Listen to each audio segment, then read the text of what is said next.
some introduction about myself. As our chairperson already mentioned that I graduated my PhD from QUT, Queensland University of Technology, and I developed my PhD research entitled "Developing a Predictive Contractor Satisfaction Model," or called as COSMO, for construction projects. So you can simply get this link, or you can just get my thesis from Google.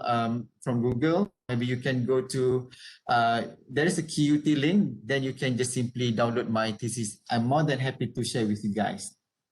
And then for my postdoctoral research, I changed a little bit my directions to develop or to focusing more on conceptualizing and innovative community engagement, or also called as ICE, framework in social infrastructure construction projects. So this project is still ongoing. I haven't completed yet, but I'm more than happy to share with you guys later on once the project has been completed.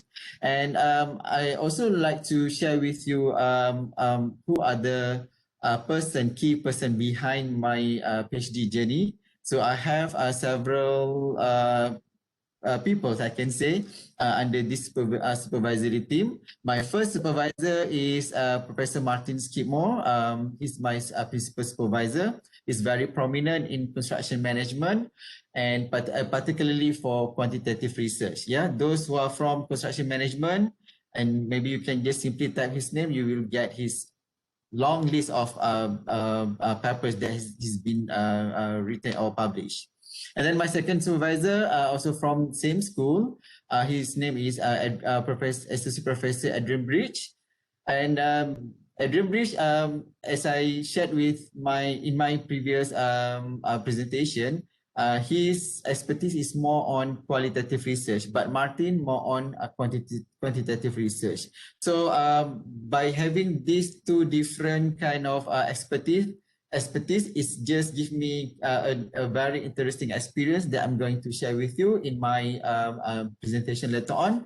How actually, I think you can reflect to yourself, your situation. Maybe you have one supervisor with this background, and you have one supervisor in different background, and how are you going to merge the ideas to make sure that everything, all the suggestion you can put in your thesis. So I'm going to share with you later on.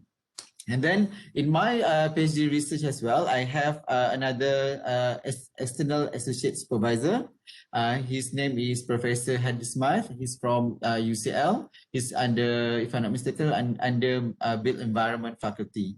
So the reason why my supervisor advised me or invited him to be in this supervisory team is actually to get a different person or different eye to see the whole ideas of my research. So I can say that based on my experience, throughout 3.5 years that I deal with him, is very awesome. It gave me a lot of very interesting suggestions, and also I'm going to share with you in my presentation later on.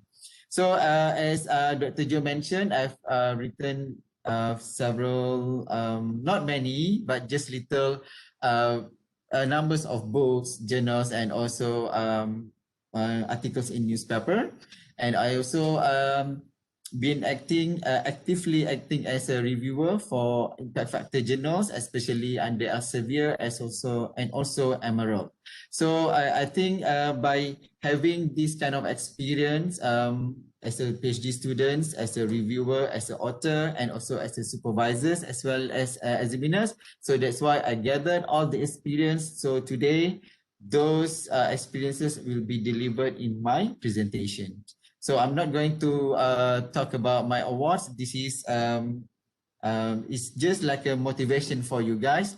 I'm not going to explain one by one, because you can just read through. What I can conclude is that whatever I develop is actually from my PhD thesis. So you can see how valuable is your thesis or of your research, in which it can be developed something beyond your expectations. All right. So actually, if I ask you what is the main objective of these sessions. What I can say is that the main intention of this session, this knowledge sharing sessions, is actually to share my experience in writing a PhD thesis, and also to share several ways in order to produce a better thesis. And also at the end, I'm going to share a little bit on how actually Azumin is expecting from your thesis. So actually to directly to inform you here is that Dr. Joe called me up and invited me to be as a speaker for this session, and he mentioned that this is going to be the first session for 2021. So I was so excited to share my humble knowledge and also experience with you, and I provided him 3 topics, and one of the topic is KISS approach. So I really wanted to inform him that this is my priority, but luckily he chose for me to share about this topic. So it's just about time for me to give everything, to share everything with you about how to write a good thesis in this session. So you have to beware, and then I think it is good for you to be ready with pen and peppers to write down whatever tips that I'm going to give you throughout my presentations. So before I go further, I think I already informed to Dr. Joe, is it okay if I organize this session more kind of interactive session rather than one-way communication? Because I think it is good for me to make sure that the discussion more livelier and also become more interesting by having two-way communications. So I'm going to throw quite numbers of questions. So I really hope that participant could respond it in chat box, maybe just by saying yes. If you wanted to just mute or unmute your microphone by saying yes or no, you are most welcome. So I just want to ask you, why are you here today? Maybe one or two participants, you can simply say hello everyone. I'm doing research on blah, blah, blah, only 5 words. Any one of you volunteer to do that?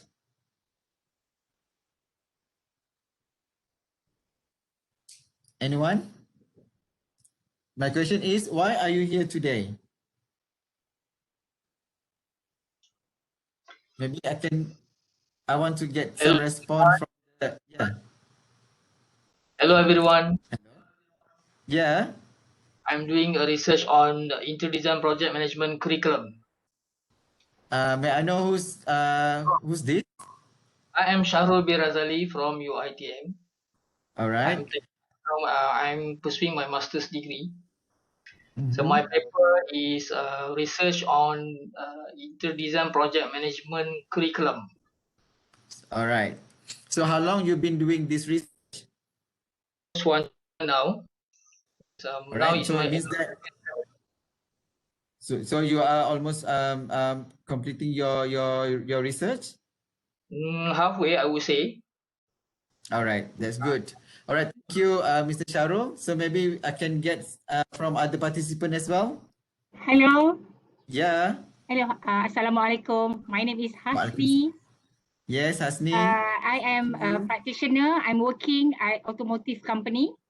All right. I'm doing a research on culture in automotive industries. Okay. All right. How long you been doing your research? Just started 2 months ago. All right. So means that are you doing PhD or masters? Masters. All right. So means that you have another within 1 year or 2 years. 2 years. Inshallah. All right. Okay. 1 good. year or 2 years. All right. Thank you for being here and for joining us. All right. So one last participants. I want to get feedback from you. Why you are here today? Anyone? Assalamualaikum. Waalaikumsalam. My name is Usman Mohammed Gidadu.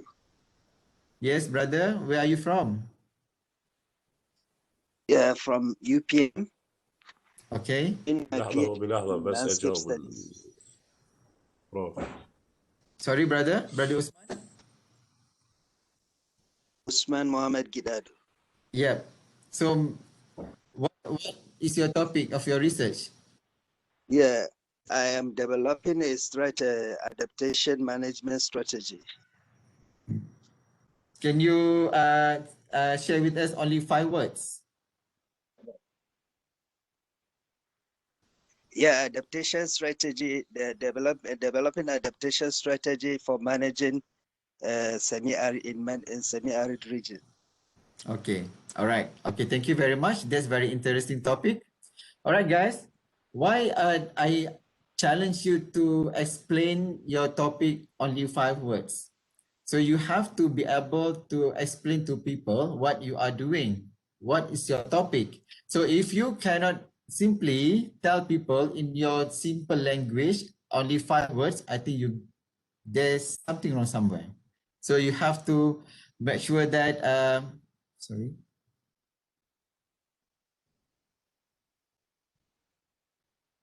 Okay, should I decline or what? Okay, sorry.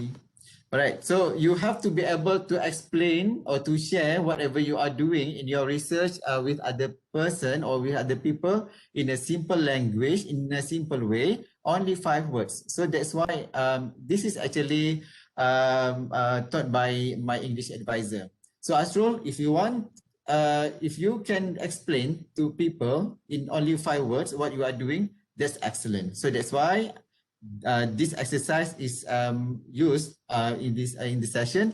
So I think most of the participants just spell out clearly 5 words about their research. So that's great. Yeah, keep up that way. All right, my sorry.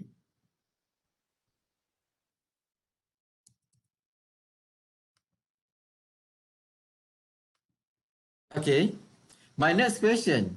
Dr. Joe, can you see my next slides? Yes, I can.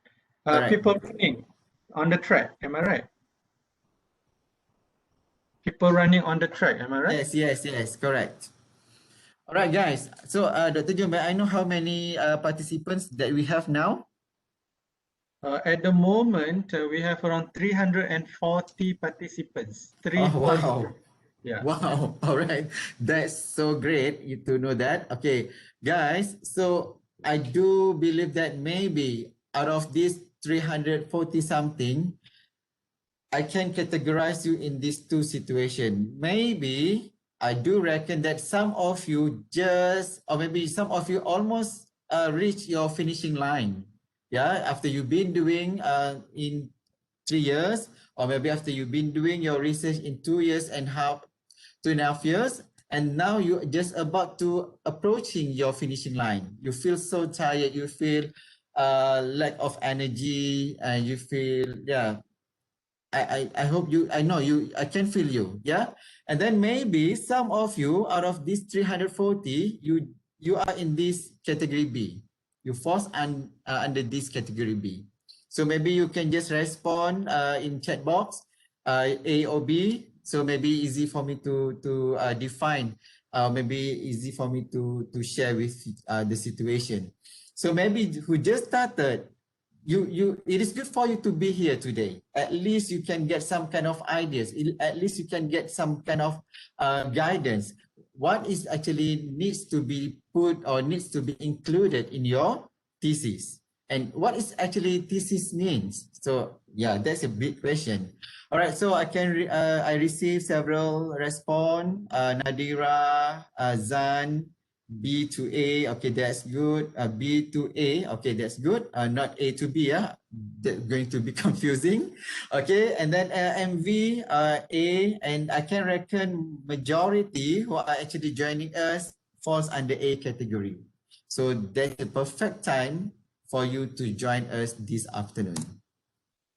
Right, and I do believe most of the students, regardless you are doing PhD or masters, you need to fulfill this milestone. So I'm not saying that this milestone is compulsory or it's actually applied for student at UPM or my university UTHM, but it's actually the reason why I put it these 4 milestones is actually probably useful for everyone. Maybe some of the university, they don't have this milestone 3, third milestone, they don't have progress. You don't have to report the progress after you done your confirmation candidature or you pass your proposal defense, then you have nothing to reach until at the end of your journey. It's this milestone number 4. So it depends on the university. I'm not saying this is compulsory or applicable to all universities. So you have to reflect to your university. So I think what I'm going to share here with you is that doing PhD or masters, this is very common milestone that you have to reach throughout your 2 years or 4 years. Yeah. So you will start with submitting your proposal, and then you have to sit or you have to present your proposal in proposal defense session. At my university, Queensland University of Technology, they call it as confirmation of candidature. So after 1 year, you have to reach to this milestone, and then you have to pass this milestone. This is the most, how to say, the most challenging stage I can say, because I lost weight, I was lack of sleep just because to reach of this stage. You just imagine. And then after I pass, most of the students, when they pass this and then they fly, they can go to anywhere they want because they just do their progress as they go. Maybe during this stage, we can develop our questionnaire, we can develop our instrument, you can define who's your respondents, you can conduct your data collection, so on and so forth, before you reach to this milestone 4.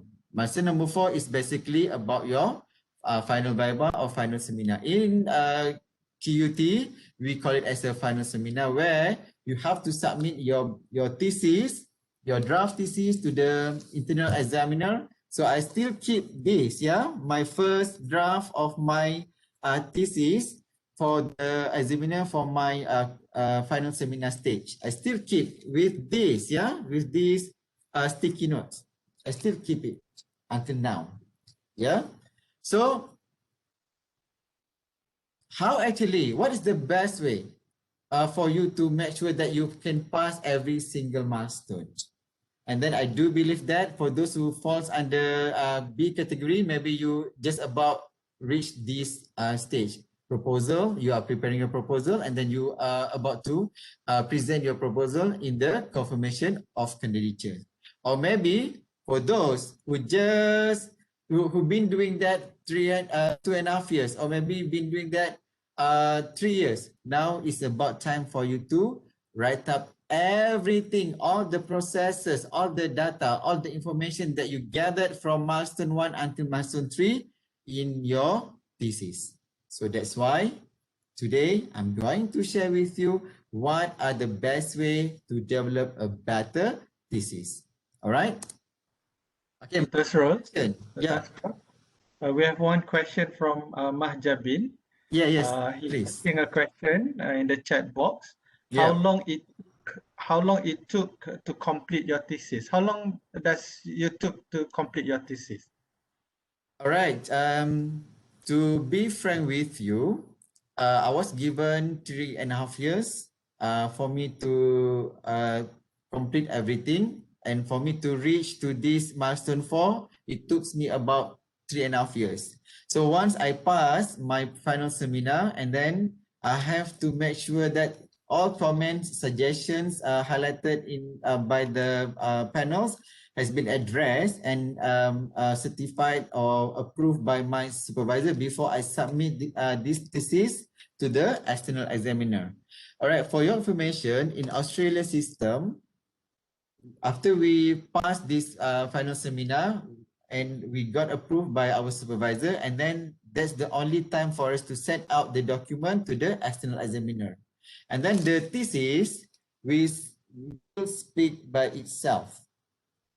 Okay, so no one can defend. I was not there to defend whatever I put in my thesis. So that's why my English advisor, my supervisor always reminded me by saying that, Ashrul, you have to make sure whatever you put or whatever you write in your thesis is clearly and understandable. So all together, after I submit to my to the external examiner, it took about 3 months. So means that 3 and 9 months. And then I made a correction about 2 months. So all together about almost 4 years for me to get that award, doctoral award. Is it answer the question? Cool. Can I continue? Yeah. All right. My next question is, whose satisfaction will be your priority? Answer me. So maybe you can just respond in chat box. I have I provided 5 answers. The first one is supervisor. Second one is associate supervisors, examiners, circle of friends, or none of the above answers. Okay. All right. Some of you answered supervisor. Yeah, supervisor. Okay, supervisor. Examiners. Okay, that's very interesting. All right. Dr. Joe, do you have any answer for this question? It is very interesting to see one answer saying that supervisor is God. All right. Yeah, that I can say that different people have different kind of thinking or opinion. Yeah, but maybe we can put our supervisor as our priority for that particular time. But throughout our journey, I can say that based on several milestones as I shared with you just now, the priority will be changed as you go along. Maybe the first milestone, definitely our supervisor. It is very hard for us to fulfill. You come up with very brief idea and then you're expecting that your supervisor will say yes, definitely no. Right? So that's why you put your supervisor satisfaction as your priority. And then while you pass your proposal defense, and then now it's about time for you to develop your instrument, to conduct your data collection, and then moving on to your final stage, definitely your examiners will be your priority. So it changed. But you have to ask yourself, why I put this question here, why I keep on asking the question to you, whose satisfaction will be your priority? The answer is you, is ourselves. So before you submit or you hand in every single draft, this is my first, not final draft, this is for my final seminar. And for your information, I still keep my proposal, yeah? My proposal, after 3 months doing my research, I have to submit to research office. We call it as stage 2. So I have to submit this. I submitted and my supervisor approved and the panel also approved that I can proceed for the next level. And then I developed my chapter 1, 2, 3 for my confirmation stage. So this is the document. I still keep it. So what I wanted to share with you here is that before I submit to my supervisor, I will make sure that I will happy with the document first before I send out to my supervisor for him to check. So being as a professor, definitely my supervisor, he was not going to check every single pages. Yeah, he was so busy. Knowing him, he's been working for many journals and also research grants. So definitely he's not going to check every single word in my thesis or in my document. So that's why before I send it to him, I will make sure that I will satisfy with my work first. So how did I make sure that I will happy with my work? I have many ways to do that. I ask my friends, circle of friends, to check, to flip through. And I also asked my students, because at that time I was teaching for undergraduate students. I asked local students, Australian students, to check my English. And also I asked my external, my English advisor to just flick through the whole content of my thesis in terms of writing style, grammar, and everything, just to make sure that the document that I submit to my supervisor is acceptable. Okay, that's why I said the answer for this question is ourselves or yourself. Okay, can I proceed? All right. So the next question is, because talking about the title of this session is how to write a good thesis. So people keep on saying, oh, we have to write a PhD thesis. We have to write a master's thesis.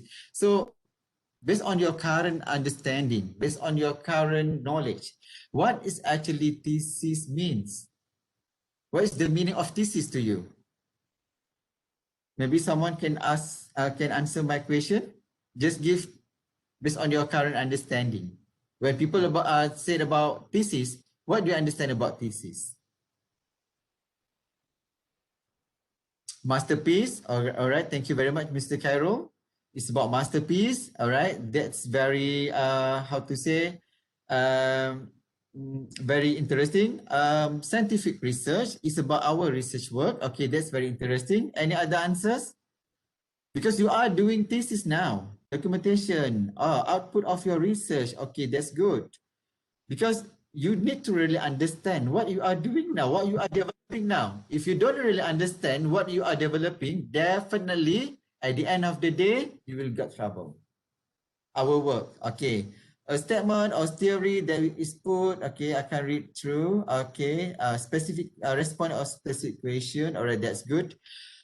Okay, guys, thank you very much for responding my question. So what I can share with you here is that, right, thesis based on Cambridge Dictionary, it can be defined as a long piece of writing on a particular subject. So reflect to your subject. If you are doing landscape, if you are doing construction management, if you are doing engineering, if you are doing about automation, if you are doing anything about science, about human body or something like that. So you have to make sure what is the subject of your research, because thesis is a long piece of writing on a particular subject, especially one that is done for higher college or university degree. That is standard, yeah, standard. And the main thesis also defined as a how to say, a platform for you to deliver the main idea, opinion, or theory of person, group, piece of writing or speech. So what I can conclude from this definition is actually it needs to be the subject of your research needs to be clear, and then there is certain standard that you have to fulfill, and then it's actually where you can express the idea, the opinion, or the theory of previous person based on previous person studied in your thesis. That's what we call as a thesis. And then according to American Dictionary, it's defined thesis as a piece of writing involving original study. I repeat, original study.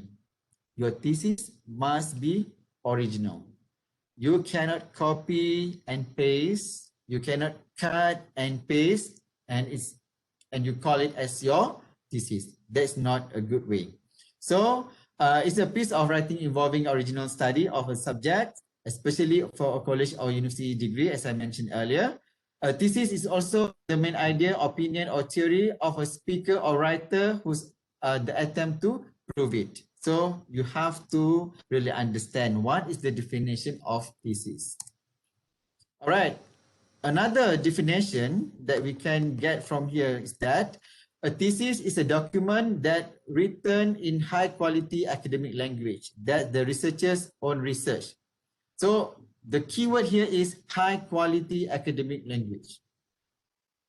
You cannot just simply use a bombastic words just to show that you have like a extraordinary vocabulary. That is not a thesis. It's a document written in a very specific style. Yes, you have to really understand what is the style of writing, and it's enable researchers to demonstrate academic and research skills in terms of delivering a research project, that ability to present and discuss results in a suitable and meaningful manner. So you have to reflect to yourself what method, what research methodology, what paradigm you use in your study. So if you your research paradigm is more on how to say positivism or inductivism, so you have to define it clearly. You have to make sure that you are really understand before you make a decision. If you want to categorize your study or your thesis as a qualitative research or qualitative thesis, so why is it so? You have to have that clear understanding. Okay, and it will relate to your methods, it will relate to your data, it will relate to your explanation throughout your study, because there's the only way for you to demonstrate the clarity of your thought and to make sure that the whole thesis is understandable. Okay.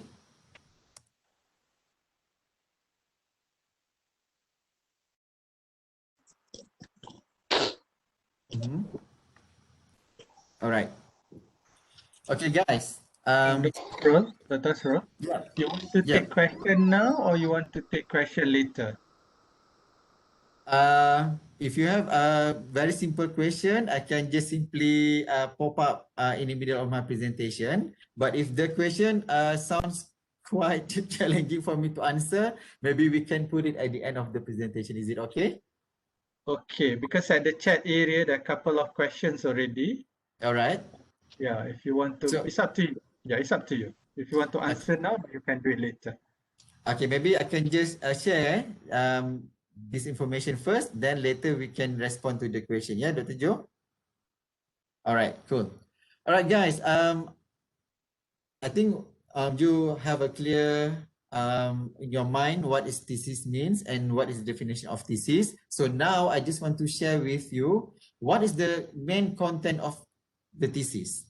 So any one of you already plan what you want to put in your thesis, what you want to write in your thesis, how many chapters, what are the main heading in your chapters? Have you done that? Maybe you can just respond yes or no. Maybe how many percent you have done that? Yes, okay, that's good. Okay, Adila, okay, Shikin, Bujimo, yes, all right, that's good. 90%, all right, that's very interesting. Okay, basically, I'm not going to say this is compulsory for you to refer or for you to follow. You can do, it depends on your creativity. It depends on your nature of thesis, as what Dr. Joe asked me in initial stage of our discussion. He said, is that applicable for those who are doing research, thesis by publication, Dr. Joe? Or thesis by case studies? Yeah, we call it paper-based thesis, yes. Okay, so it's actually applicable. Whatever I'm going to share is actually applicable to those who are doing thesis, maybe by using traditional way or maybe based on publication base. So you need to consider whatever I'm going to share later on, yeah? But basically, or generally, in thesis, we normally develop these 6 basic chapters. So the first one, definitely introductions, where you have to be able to explain what is the research problem, what is the research question, this objective, so on and so forth. You can read through in my slides. And then followed by literature review chapters, where you explain, you discuss general into specific, the existing studies in terms of trends, in terms of themes, or maybe what are the framework has been developed throughout 10 years. So this is the place, this is the chapter that you have to explain or discuss, because this literature review is the chapter where you need to show the gap of your research. This very, very challenging, yeah? And then maybe this is optional. This is not necessary for you to follow, but based on my experience and also based on several resources, it says suggested that the third chapter will be conceptual framework. So after you gathered all the information from the previous studies, and then you can develop your conceptual framework. Yeah, you develop your own framework. We call it as a preliminary conceptual framework maybe. So maybe in this chapter, you need to explain what is the purpose, what are the variables, and what are the measures in your research, and also how actually one variables relate to another variables. You can explain clearly in this chapter. It depends on your research area or discipline of studies. And then followed by research methodology. I think this is very common. I think regardless you are doing engineering research in science computer or science social, I think research methodology chapter is highly required. So you need to explain a research paradigm up to methods that you use in your study. And then basically after we explain chapter 4, research methodology, then we move on for results, finding and discussion under chapter 5. And I just want to share with you, some of the students, they might break this chapter 5 into several other chapters. Maybe result for case study 1, result for case study 2, result for case study 3. So they break this chapter into 3 other chapters to make sure that everything not to make sure that the chapter not too long and not too thick. Yeah, and then lastly it will be chapter conclusion. This chapter, some people might think that it's a very simple chapter. Just explain whatever your findings, just explain whatever your contribution, just explain the limitation and also recommendation, and maybe you need to put some closure at the end of your thesis. But guys, you have to remember, even though this conclusion is very, I can say is the simplest chapter as compared to the rest of the chapters, but these chapters took me about almost 1 month for me to develop, to make sure that my supervisor happy with it. Because this conclusion chapters is actually the chapters where you use your own words. You're not referring to any studies. So whatever you have done, you have to conclude in this chapter. That's the most challenging part. Okay? All right. So I hope you take note of that. And then how actually you can structure your thesis based on the previous slides. You can use that, and also based on these Evendi and also Gruber, they come up with this idea because while you're developing your thesis, you have to make sure that each chapters is actually connected each other. It's actually interconnected. So basically in chapter 1, as I mentioned, you need to explain your problem statement clearly. What is your research objective and research question, and also your aim, also scope. And then followed by your literature review, where you explain the background of study based on current theories, based on current practices, and then you explain the research gap in here. And then related next, you relate this chapter 2 with chapter 3, where it's actually your own work. Yeah, you develop your own questionnaire, you develop your own method, you develop your own instruments or tools to observe how many people work in a day, or maybe you develop instrument to measure the riverside development, how actually the developer upgrade the riverside. So based on your observation, that tools is actually based on your own work. Yeah, definitely you refer several previous studies, but the instrument itself is actually, you are the one who actually develop the instrument. So this is the chapter where you develop or design your own work, and also you come up with your results. After you run several analyses, you come up with the results. And lastly, you synthesize everything in a form of discussion and also conclusions. So you can see the arrow here. The arrow here is very interesting because why? The arrow here is actually represent the connection between one chapter to another chapter. So what I can say here is that whatever you put in your chapter 1 is actually will be reflected in your final chapter. As an examiner, sometimes we don't have time to check every single pages. We don't have time to check every single word. We don't have time to check every single chapters.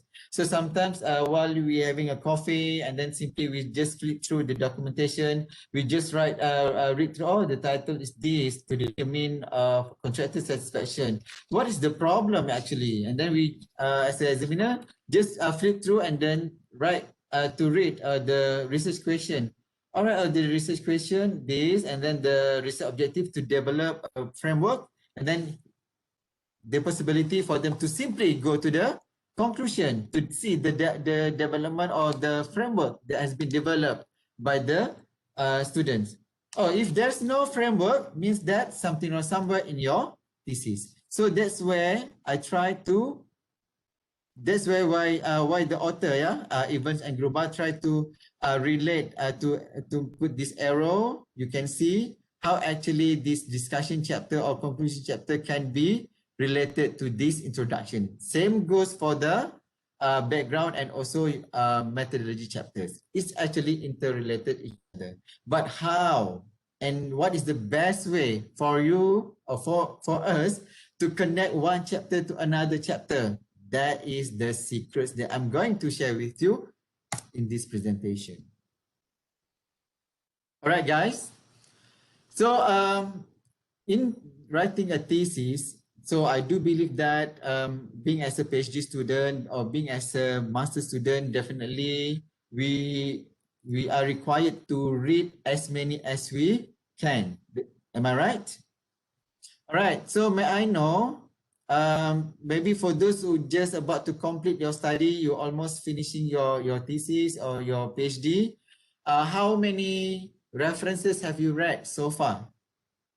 Because I just want to reflect these branches, leaves is just about, it actually reflects to your situation now. 50, 200, 200, yes, 250. Okay. All right. All right, cool. Guys, I just want to highlight here is that if you are doing PhD, you need to read more than 200 references. Regardless, papers, journals, articles, reports, any resources that related to your research area. If you just are able to read about 100, I can say that you still not mature enough. All right, where I can explain a little bit further on this. Okay, so you just put this way, So the first picture, you can see that this is a big tree. Is I can reflect that is our preliminary ideas, our initial ideas. Or you want to do this, you want to do that. I just reflect to myself. I still remember when I started my study. Within 3 months, I have a lot of ideas. I want to study on client satisfaction. I want to study on customer satisfaction. There are so many branches in my head. And then after a while, after I read through more and more, after I dig further, I found that, all right, there are so many satisfaction model has been developed in construction management. And also not necessarily, not particularly concerned on contractor satisfaction. So there is a big question, why I need to consider contractor satisfaction. So I discussed with my supervisor and my supervisor said, okay, Ashrul, if you found that there's a very limited study concerned on contractor satisfaction, then you can go further on that. So when I explore more further, I found that, oh, satisfaction studies has been concerned in economics perspective, psychology perspective, and also business perspective. It's actually reflect to the existing idea, the second level here. So do you agree with me?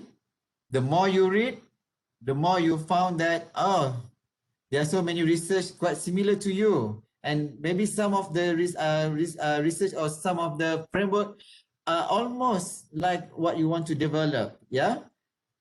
Okay. You found out many information from different perspectives.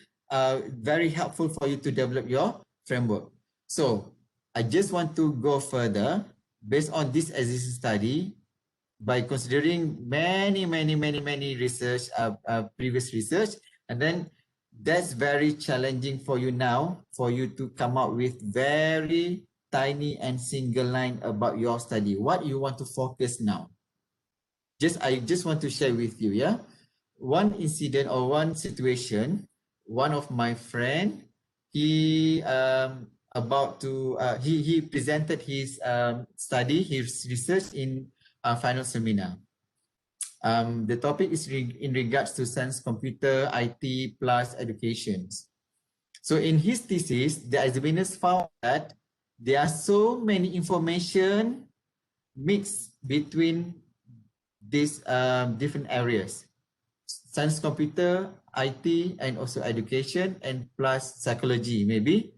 But the examiners feel like, oh, I couldn't find what is your one string line in your research, in your PhD. Because for your information, PhD is about for you to explain one single line about your thesis. That's the most challenging part. So now you have to ask yourself, based on whatever you have read, 200 or 300 references, and how are you going to narrow down and chopping down here and there to make it one single line like this, one single root like this. So you have to ask yourself, okay? All right. Why did I choose KISS or KIS in my presentation, in my knowledge sharing now? It's actually just to make sure that you always think something in simple way. So maybe anyone can give answer what KISS means? The meaning of KISS? Maybe you can just give me very, well answer, that's okay. Keep it short, simple, yes. Yeah, no idea, okay. Sweet and simple. Keep it short and simple. Okay, that's good. Very good try. Keep it short and simple. Okay, that's very reflective. And the answer is keep it correct. Simple scholars. You are the scholars. You are the champions. So that's why in this session, I just want to make sure that you keep on thinking this way. I have to make sure everything is in simple way. Everything that I'm going to write must be in a simple way. Even though you have so many ideas, but you need to make sure that everything will be written in a simple way. So how? So I'm going to share with you. So that's why I'm here today to share with you the secrets of under this KISS. So I developed this formula 10C, 2S, 2F, and 2D. It will equal to excellent thesis. I'm not going to say that this is something that magic or something. I'm not a magician to change your thesis become as an excellent thesis. But by considering this, at least it could help you to write your thesis in a better way. Okay? Is everyone still can follow me? Okay? All right, good. So let me introduce you what other 10C means.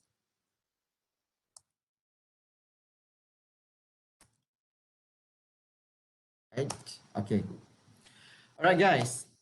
So I developed these 10Cs not only based on my own experience, not only based on my own understanding, not only based on my own knowledge. It's actually developed based on several sources as well, several books, and also several information that I gathered from the students, from the experts, from the supervisor as well.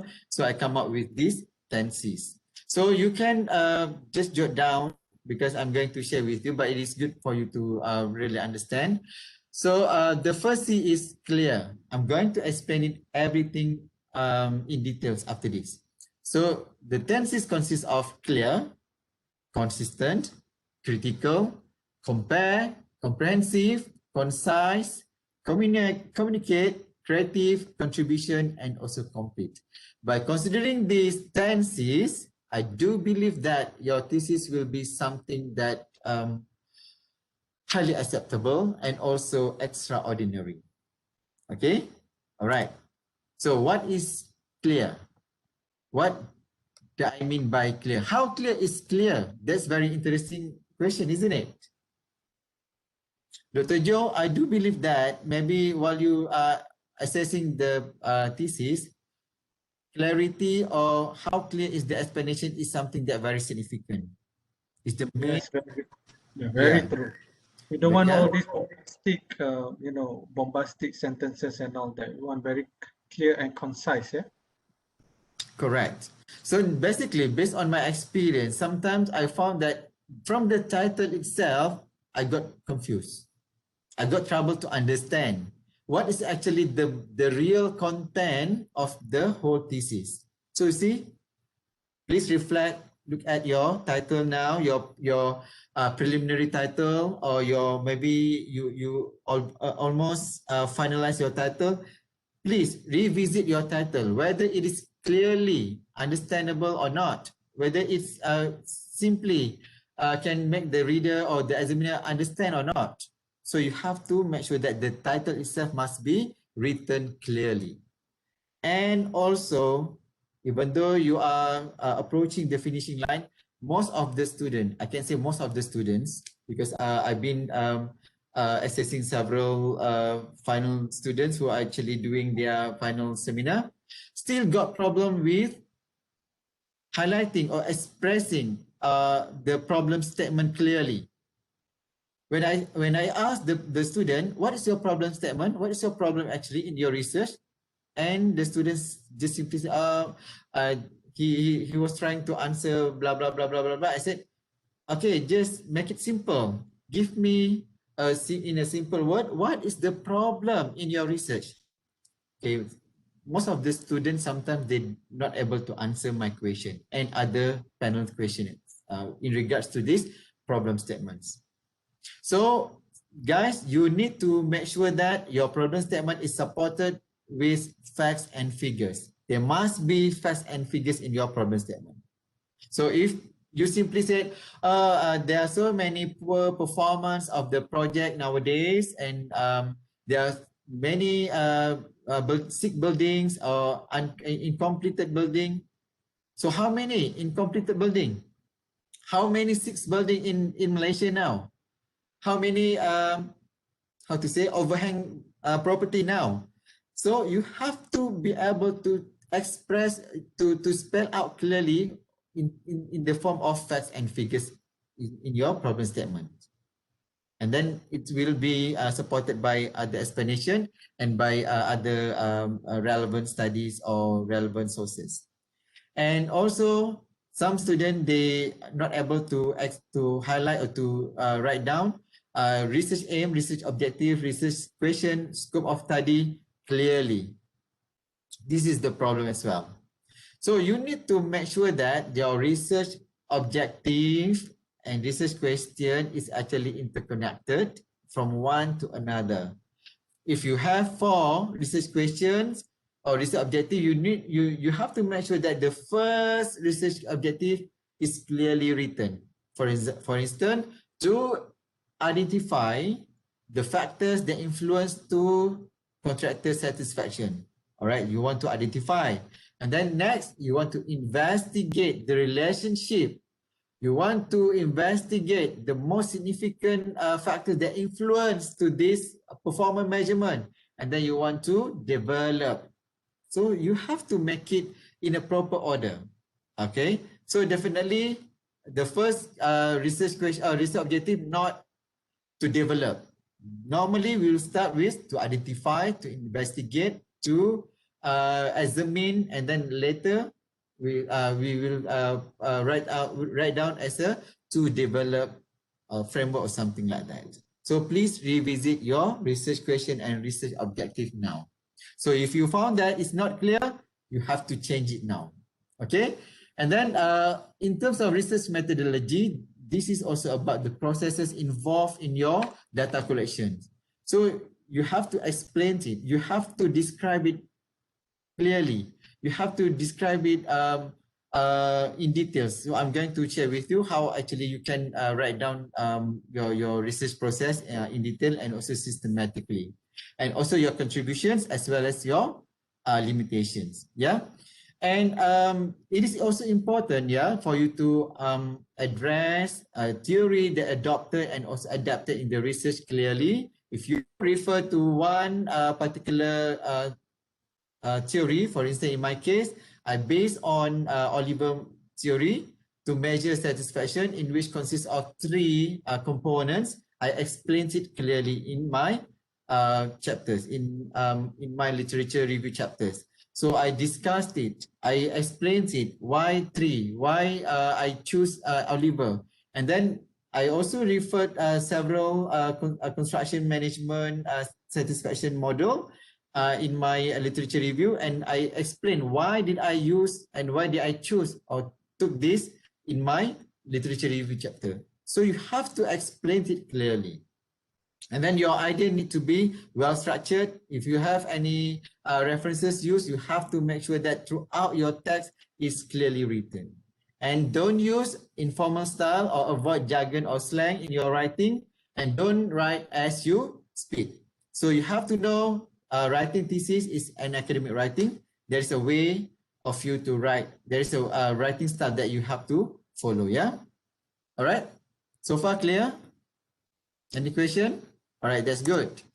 So another question, another C is consistent. Is consistency necessary? The answer is yes. This also factors, or this also component that you need to consider while you're writing your thesis. For instance, some students, they might use this research. Yeah, even though in thesis, they use this research in chapter 1, and then suddenly in chapter 2 in literature review they change this study, and then lastly they use this thesis. This is lack of consistency. It will just disturb your examiner's eyes. If myself, I'm not prefer this type of writing style. I'm very concerned about consistency. So if you wanted to choose this research, please make sure that you use this research throughout the thesis. Don't try to show to the examiner that you are your vocabulary is rich, or you're able to use varieties of words. This is not the place. Yeah, this is not the platform. Yeah, so that's why I said consistency is very, very important. So I do believe that some of you probably you have specific technical terms or scientific terms that you use in your study. So for instance, renewable energy, you use net zero energy building, maybe there are specific material you use in your thesis.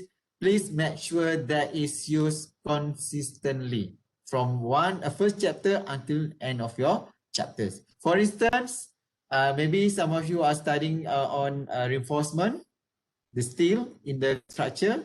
In your first chapter, you use reinforcement. And then in the middle of your chapter, you use steel. And then at the end, you use reinforcement again. So this is not really consistent. So you have to bear in your mind. And then if you have any acronym that you develop, for instance, GBI, Green Building Index, or NZEBs, Net Zero Energy Buildings, and then you acronym. So make sure that you put full sentences or full terms in your first paragraph, and then followed by your acronym throughout your chapters. So for instance, in my case, I use contractor satisfaction just to make sure that the thesis looks kind of sophisticated and also kind of PhD level. So that's why I decided to use acronym. I acronym it as a COS for contractor satisfaction, customer satisfaction as CUS, client satisfaction as CLS, home buyer satisfaction as HOS. Actually, none of this previous study used these acronyms. So you have to be creative in that way. How to make sure that your thesis looks more interesting. to be referred by other researchers.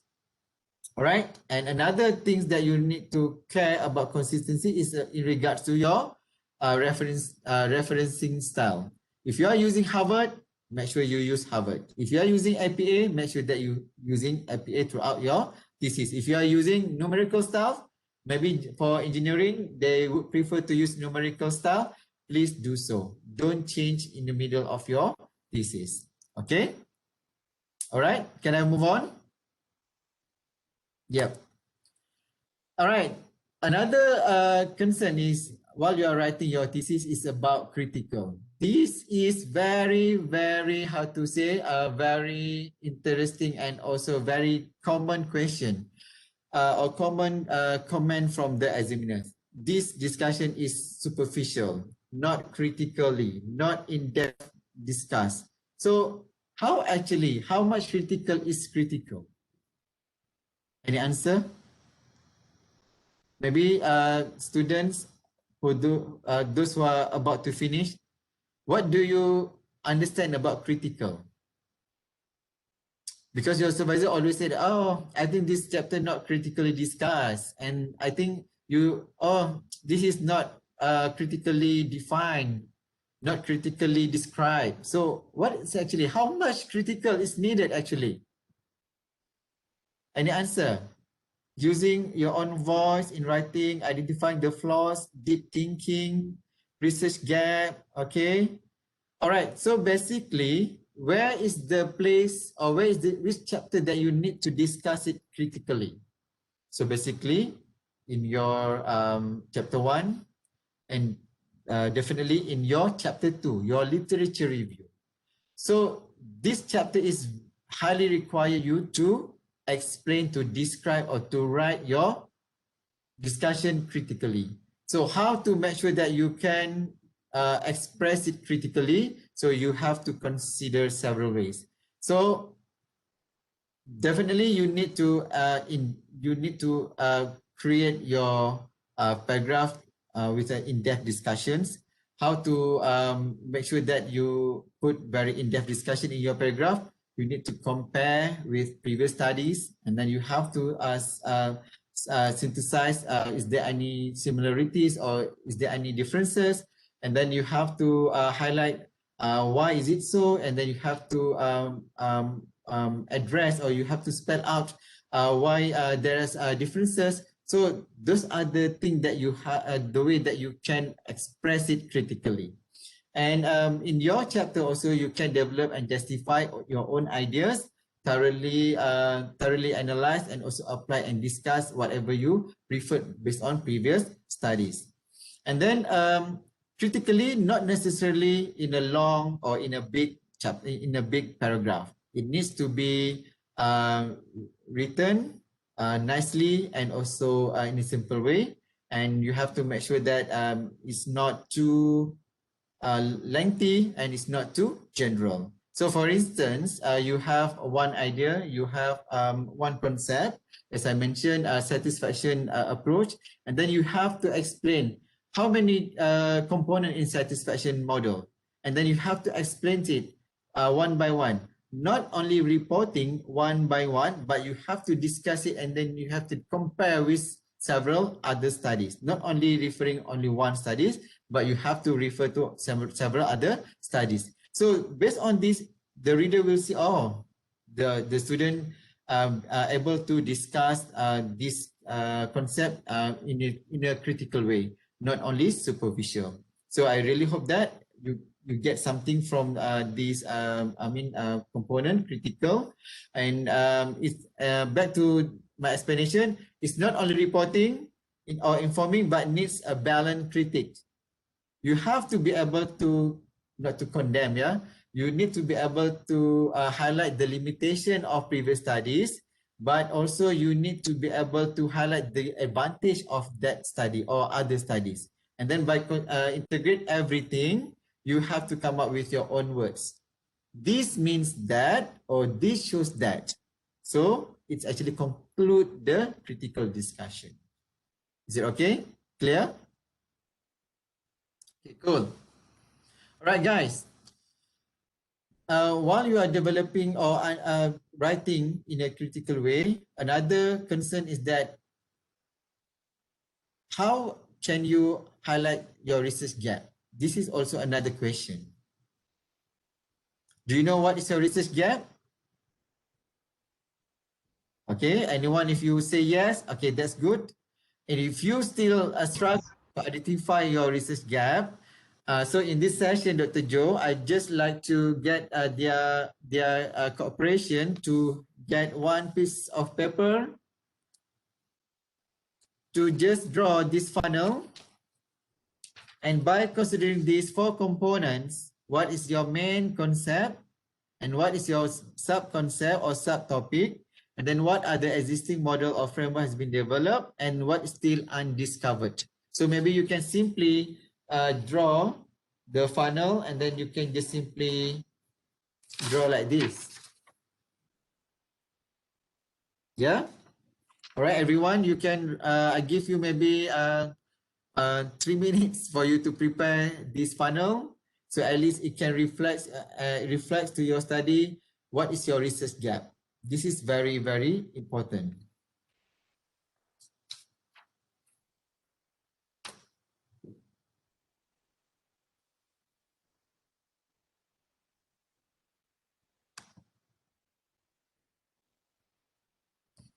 All right, Dr. Joe, may I know how many participants with us now?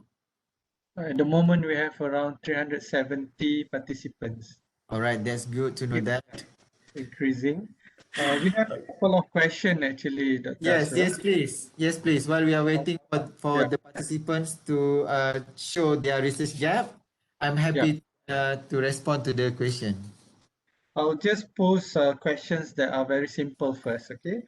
I've got a Yes. couple of questions here. The very simple one from Hanim Ilya. Hanim asked a question.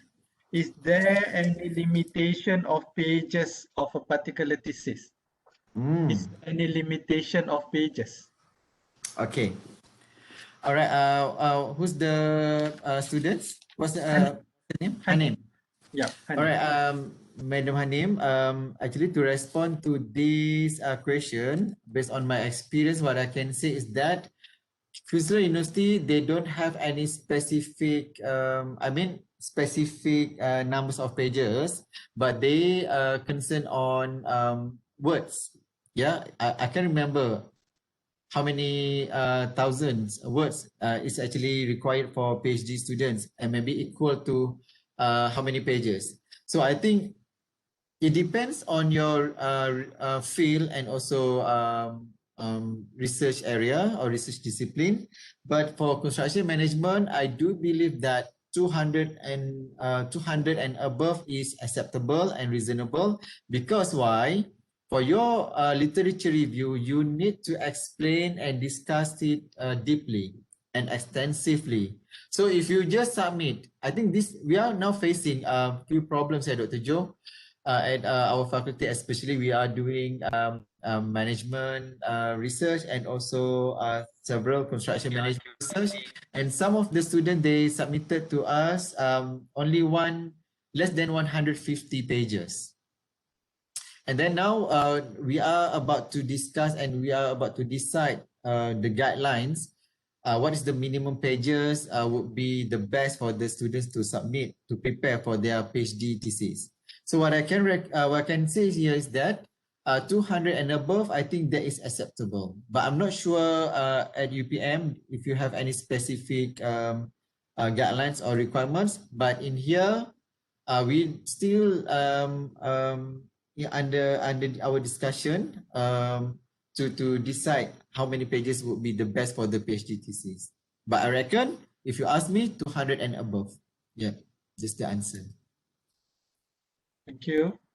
You want to take one very simple question? Yes, one please. More very simple. From Mahjabin, which tool should we use? Microsoft Words or LaTeX? Very simple question from Mahjabin. Which tool should we use? Microsoft Words or LaTeX? Which tools in terms of what? In terms of writings, thesis or analysis or? I think writing the thesis. Or writing the thesis. Words or text? or LaTeX? Yeah. Okay, okay, thank you for the question. And to be frank with the students who actually asked me that question, as for now, I never use LaTeX. Yeah, I have no experience. I use Microsoft Word throughout my PhD journey, and even until now, I'm still using Microsoft Word. And I can recommend you, if you are someone that use Microsoft Word extensively, you can write this. You can read this book, Dr. Joe. You can, maybe the student can just get e-book. Yeah, this is very interesting because in this book it's explained how to use Microsoft Word in order to help you to write your thesis. And based on my experience, I attended one training that organized by Queensland University of Technology, how to use Microsoft Word extensively. And also I found that it's very, very interesting because there are so many secrets in our keypad or in the icon that we still not fully utilize all the, how to say, the elements in Microsoft Word in which it can help us to write our thesis systematically and effectively. So there is one document map in Microsoft Word that's very helpful, and then there are so many other assistants that you can get from Microsoft Word if you explore it extensively. So if you ask me whether LaTeX or Microsoft Word, I would go for Microsoft Words. That's based on my experience. All right, Dr. Asrul, can you share again the author names of the books? Surely. Yes, no. We cannot see. I cannot see. I'm too old, I guess. Okay. All right. The author names is David Evans, and Paul Gruber. And Paul Gruber, yeah? Yeah, the title is How to Write a Better Thesis. How to write a better thesis. Thesis. The publisher is University of Melbourne. University of Melbourne. Yep. All right. Okay, thank you. No worries. Okay, maybe we can proceed, Dr. Joe. Yes, please. Yeah, maybe everyone can show your research gap like this in your camera. Or maybe you want to share with us what is your research gap by considering these 4 components. Maybe you can just simply unmute your microphone. You can share with us. Maybe we can get 1 or 2 participants to share what is your main concept or your sub-concept, and also what are the existing models, and also what's still undiscovered. Anyone? We got one at chat room. If you want to, from Bob Soka. Okay, what is the answer? Where can I get that?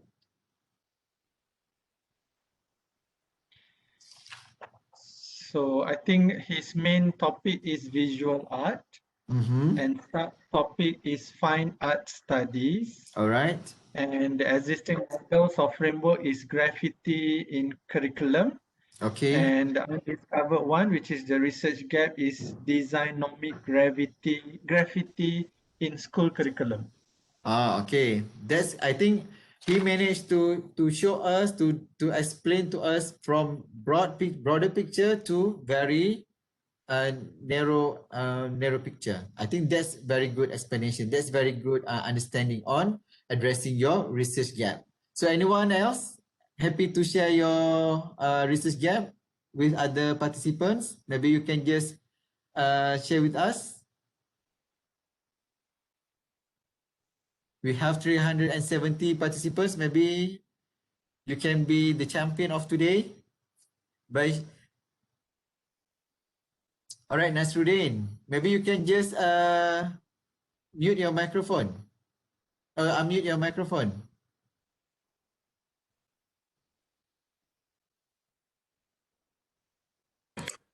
Okay, bismillahirrahmanirrahim. Assalamualaikum, Doctor. Yeah, Waalaikumsalam. All right. So I just try. No worries. That's fine. Since I'm also still studying. All right. So my That's good. main concept is sustainable. Since the sustainable topic is broad, right? So Yep. sub-concept sustainable energy. So I will be focusing on the sustainable energy.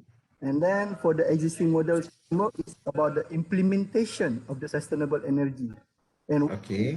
undiscovered is I will focus on the certain, what you call that, organization commitment in implementing the sustainable energy. Then I will choose the local authorities. So I can understand your main idea is to identify the key, the commitment. Yeah. Yep. The commitment of organization in implementing sustainable implementation. energy. Am I correct? Yes, doctor. All right. So Nasruddin, Yes. I think you have a very clear of what you want to focusing or what you want to do in your research. But I think the interesting part of your study is about commitment itself. Yes, So you need to identify, you need to explore what are the models or what are the theory in regards to commitment. Yeah. So I think based on that kind of understanding or topic, you can expand more and you can find out more models in regards to commitment, not necessarily for sustainable development, but you can identify theory that's commitment for other aspects or for other perspective as well, in order for you to get really a clear picture of definition of commitment. All right. Maybe you can refer to psychology, maybe you can refer to economics perspective, maybe you can refer to education perspective, then you can come up with your own definition. Then later you can identify what is the main concept that's still undiscovered yet until now. All right. Okay, doctor. Okay, are you doing PhD or masters? Just finished my master and about to plan for PhD, doctor, inshallah. All right. Are you from UPM or from the university? I am from UiTM, outside. All right, UITM. Okay, thank you very much. All right. All right, thank you. So now I think we can proceed. So the example, a sample of my chapter 2, where how did I explain or lay out my idea, just to show that everything is critically discussed and systematically discussed. And I started with chapter 2 by explaining the determinant of satisfaction measurement in construction. As I mentioned, my research is in regards to satisfaction. So I give an overview of performance measurement, because satisfaction is actually on top of that. Satisfaction is falls under performance measurement. So under performance measurement, it can be categorized in two different types of measurement: objective based and also subjective based. So my focusing more on subjective, because satisfaction is something that very subjective. So that's why I'm focusing more on subjective. Under this subjective satisfaction from different perspective, I explain several theories that reflect to satisfaction by considering different perspective. For instance, economic perspective, psychology perspective, what else? I can remember, not specifically on construction perspective. So after I explained it in this subsection, now I found that there is a limited study done on satisfaction, particularly for construction, and especially for the contractor satisfaction. To me, and based on previous studies, based on my preliminary data collection, I found that contractor satisfaction is something important for us to consider, because contractor is the one who construct the building. If we are put aside or we just neglect their satisfaction, there must be, I can say that, a negative impact to the whole projects. So that's why that's my justification. Yeah. So you can start to think and to write down your literature review chapters by considering this way. Yeah. Okay. All right, another C, I think this is my fourth C, is compare. While you're developing, writing your thesis, your chapter 1 or chapter 2 or chapter 3 and so on and so forth, a comparison and also contrast your ideas is very, very important.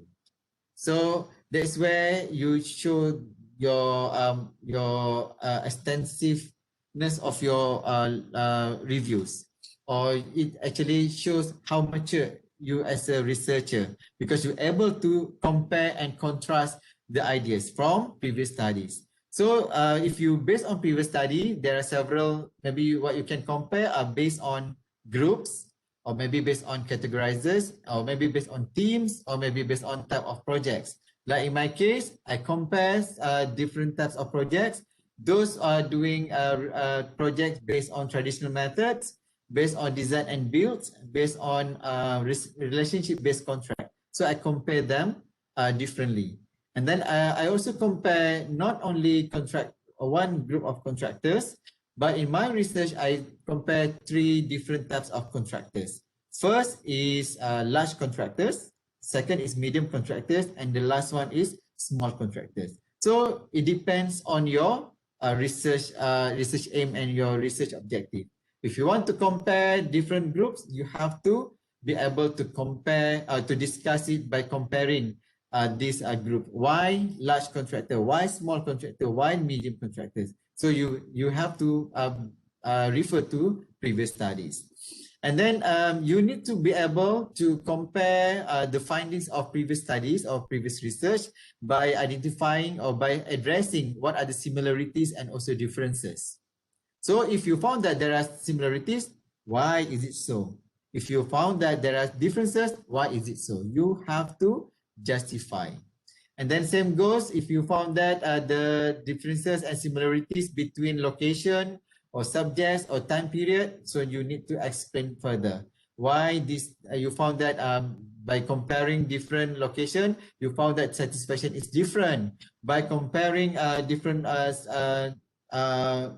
projects, or maybe project in Perlis and project in Perak and also project in Selangor, the contractor feel different way of satisfaction. Why is it so? So you have to justify. So that's why I put it here, why, and why. Please justify. All right, guys. So I think you can use this approach as well while you are developing your research, your literature review chapters, in order for you to compare, in order for you to show to the examiners that you are comparing from one group to another group, or from one theory to another theory, from one concept to another concept. You can express it, or you can depict the ideas in this kind of form.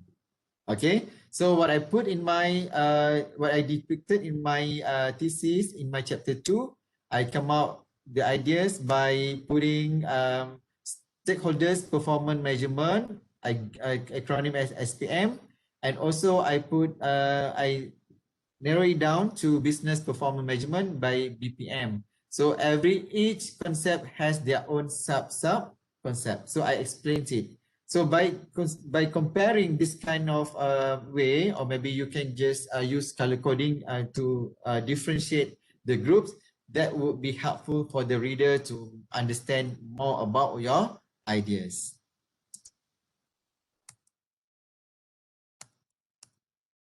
Okay. All right. So another C, I think this is my fifth C, comprehensive and extensive. So I think this is also very highly required while we are assessing the thesis. Do you agree, Dr. Joe? Comprehensive and extensive is very important. Yes, very important. Yes.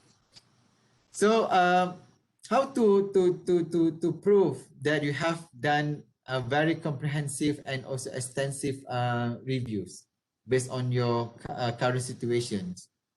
So you need to be able to show a range of references is appropriate according to subjects. For instance, environment, or maybe you are concerning about cost, or maybe design, energy, landscape, or geospatial. So you have to make sure that the range of references is appropriately addressed in your literature review chapters. And then another thing that you need to make sure that numbers is not everything, but it needs also to consider how relevant is the references or how relevant is the literature review. If you are doing on landscape design, so must be you have to make sure that the SIFU, the key author, the key professor, or the key researchers in regards to that landscape design needs to be addressed in your literature review. So that's why I put it here. Prominent author, researcher in your research area need to be addressed in your chapter 2. So I have an experience in my chapter 2. I haven't included one of very prominent professors. His name is Neely, Professor Neely. He's done a lot of research on performance measurement, but I didn't put his name. And then the examiner advised me, Ashrul, this is very interesting chapters. However, there's one very prominent professor in performance measurement. You are not included in this literature review. Please do so. So that's why I share with you now. You have to find out and then you have to discuss with your supervisors or among your colleagues who's the prominent author or prominent researcher in your research area. So you have to identify. So maybe Dr. Joe, you have one specific professors in your area? Yeah. Yes, of course I do have. Yeah. Yes. So like in my case, this Professor Neely from Cambridge University, it is compulsory. Yeah. In other words, wajib for us to include his name in our literature review. And then in terms of duration, I think within 10 years period, I think that's still acceptable for you to refer and for you to include in your literature review. And then you have to present it chronologically to make sure it is actually important for you to make sure that the reader or the examiner can read through, can understand your ideas from maybe from 2000 until 2021. So it needs to be presented nicely. And then the big question, how broad is broad, how comprehensive is comprehensive, and how extensive is extensive. So it can be done if you be able to highlight what, when, which, who, and whom systematically. So this is the way, yeah. I think you can start thinking of to design or to write your literature review chapters by explaining this way or by summarizing this way. Not only necessary for you to put everything in words, but it also can be summarized in this nice table, in this simple table. So I think nowadays there are so many ways for you to highlight the literature review systematically, because there are so many talk, there's so many training on systematic literature review. So I think that's very helpful for you to come up with this kind of table. So I put this the author names, the location, the country, and then the years, just to show that I think by putting this way, Dr. Joe and other students and participants, it would be easier for the examiner to find out the research gap. Yeah. So maybe by putting this way, we can understand, oh, this research has been done in 2000, since 2003, and until now it's still been studying, and then until 2020 still got limitations. So that's why this student really wanted to focus on this particular area. So that's the research gap. All right, this is one way of that you can apply or that you can use in your literature review. All right, and another concern, another C that you have to really take into your account while you are writing your thesis is concise and precise. This is very common comment or suggestions from the examiners. This chapter is not concisely written, and this chapter is not precisely explained.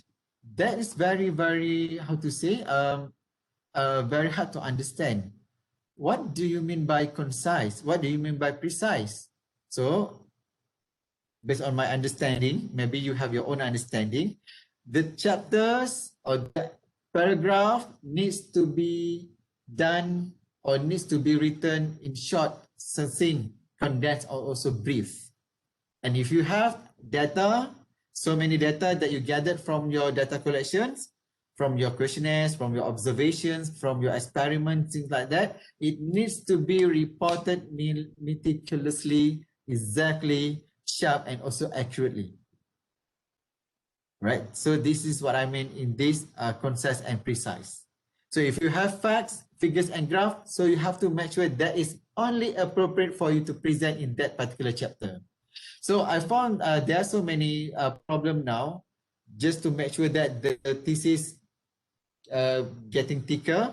They put everything in the result and analysis, data analysis and results chapter, maybe chapter 5 or chapter 6. They just dump everything in that chapter. So I think this is not a proper way for you to present your data. So what I can share with you, there's a tips that I get from my supervisor. My supervisor asked me, Ashrul, after you've done so many types of analysis, I've done correlation, I've done multiple regression, I've done t-test, and I've done ANOVA, so many level of analysis, and what is the best way for me to report in my chapters? So I don't know. I said, oh, this is a very interesting question. Do I have to put everything, Martin, in my chapters? And he said, oh no, not necessary for you to put everything. So what is the best way for me to report my result? And he said, you have to find out, is there or are there any surprise result that you found in your data analysis? I said, yeah, there are one finding or one result.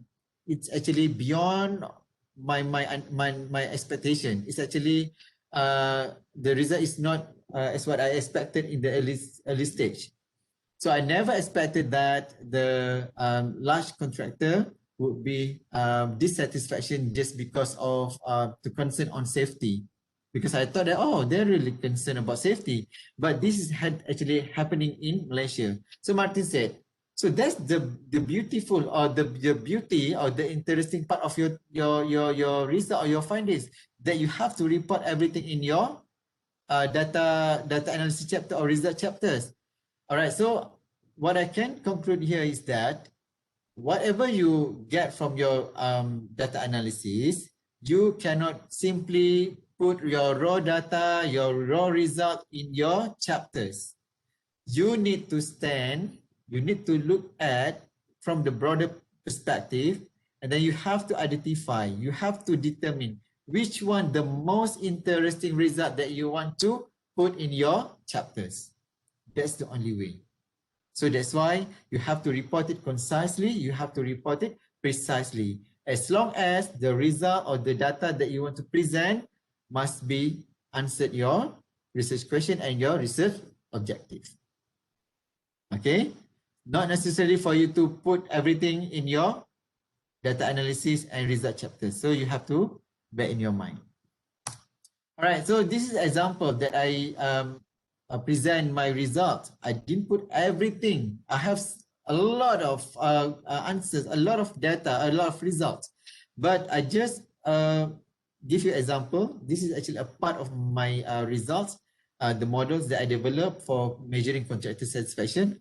I come up with this table, yeah, and I summarize the statistical analysis result into this beautiful table. Very simple table. And I just put it, the first model, contractor satisfaction on cost, it will be predicted by 1, 2, 3, 4 positive factors and then 1 negative factors. That's it. And then I explained it. Not all of them, only the most significant one, the most interesting result that I found from this model. So guys, please be smart and be clever to identify which result would be the best, the most significant, the most interesting for you to include in your data analysis and results chapters. Okay, you need to explain it concisely and precisely. Okay, do you get something? Okay, all right, good. And another thing, another concern while you are writing your thesis, you need to make sure that your thesis is communicatable by itself. It can convey the message, it can convey the opinion, the ideas, the insights by itself. So you submitted, you just imagine you submit this draft, this thesis to the examiners, and there's no voice, there's no videos, yeah, for you to defend, for you to explain further, for you to justify in your thesis. It speaks by itself. So you have to make sure that the ideas from the problem statement until the conclusion, it's actually clearly explained and concisely explained and precisely explained by itself. So how to make sure that? You have to think creatively. You have to make sure that you explain, you proposition your thesis distinctively. You define, you explain everything narratively like a story. You tell the examiner like a story. The processes involved, especially in literature review part and also research methodology part. If you think that if you choose to use a single method, only questionnaire, like my case, why is it so? You have to explain it. And what are the instruments used? Questionnaire. You need to explain the development of the questionnaire itself very detailed. You are not, please don't just explain superficially, and please don't just explain the content of the questionnaire consists of blah, blah, blah, blah. No, there's no such way. You have to explain every single process in details. And then you have to, as I mentioned many times, in order to make sure that the whole idea in your thesis can be understandable and also can be easily digest, you have to make sure that your first chapter to the next chapter and to the end chapter is interconnected and also linked clearly. Yeah. So how to make sure that it can be linked clearly, so that you need to inject some flair in your words. So I share with you here, there is a linking words that you've been using this, and if you've been using this, you have to make sure that you use that in a proper way, in a correct way. All right. So if you want to emphasize, you have to use several words here. I already put here. And then if you want to adding something from one paragraph to another paragraph, what are the words that would be suitable? Not only furthermore from page 1 until the end, you use furthermore. I think that is not highly recommended. Maybe you can use other synonym words, or also maybe other interesting words, just to show you adding something in your previous ideas. If you want to contrast, to show the contrast from one idea to another, you can use nevertheless or unlike, something like this that I already share with you here. So what I'm trying to say here is that the ideas must be linked clearly, must be connected clearly by using a proper words in your writing, from one paragraph to another paragraph, from introduction to another summary. So you have to imagine, yeah, while you're writing your thesis, normally each chapters, it consists of, you start with introduction, and then at the end of the chapters, you provide a summary. And then this summary in chapter 1 needs to be linked with your introduction of your chapter 2. And then the chapter 2 explain furthermore, and then you develop a summary for your chapter 2. It must be give some hints. What are you going to explain in your chapter 3? And then the chapter 3 must be related back to your chapter 2 and chapter 1. That is how you write in your thesis actually. So how to write in that way? These are the linking words that you can use. Yeah, I put it here for you to put some kind of nice flavor in your thesis. Yeah. All right. So another thing that you can consider while you are writing your thesis is hedging words.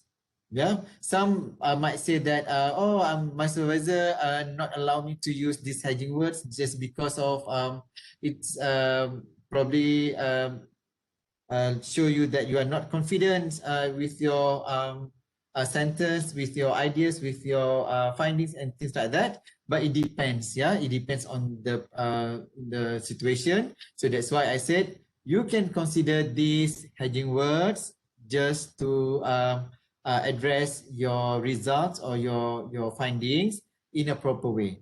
Not everything you use probably, or not every sentence that you put it could be not really confident. So there are several situations that you can avoid these hedging words, but there are several situations that you can apply this hedging word in your writing, just to mix up your flavor in your thesis.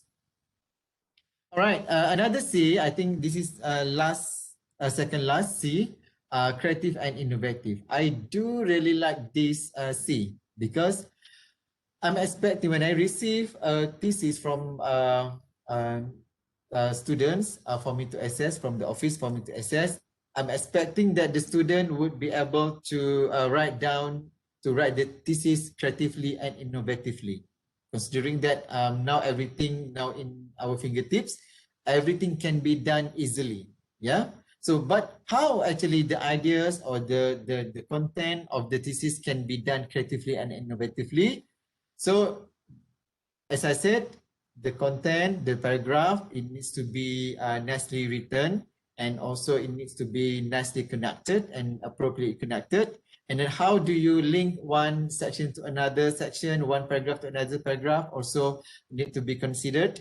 And then how do you express, or how do you present your literature review, not only in a words too wordy, but you also can form it, or you can transform it into a table or maybe into a diagram. And if you apply many methods or results, so what is the best way for you to report it or for you to present it in a creative way and also innovative way?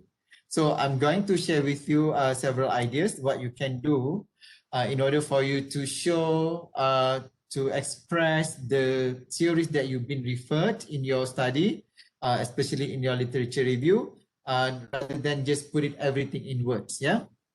So if you still remember, I showed you my literature review chapters, the table of content, and one of the table of content, the sub section is in regards to satisfaction from different perspectives. So I explain a little bit. I'll give some kind of overview of what factors or what models that have been referred, and then I express it. I transform it in this kind of form. I make it in a diagram. The satisfaction measurement actually can be done normally concerned in psychology perspective, marketing perspective, business perspective, and also academic perspective.